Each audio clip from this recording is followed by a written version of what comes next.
In today's video, I'll be showing you how to change language on Amazon Prime Video.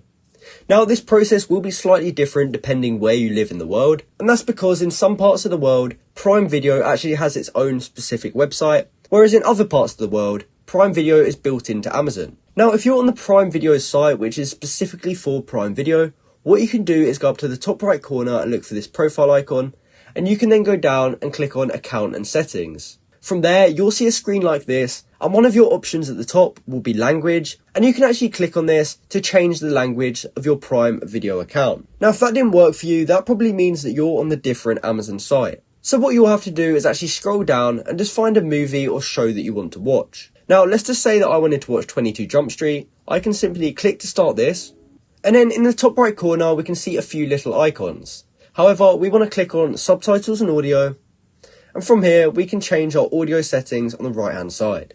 So if we wanted to hear it in German, for example, we could switch it to this.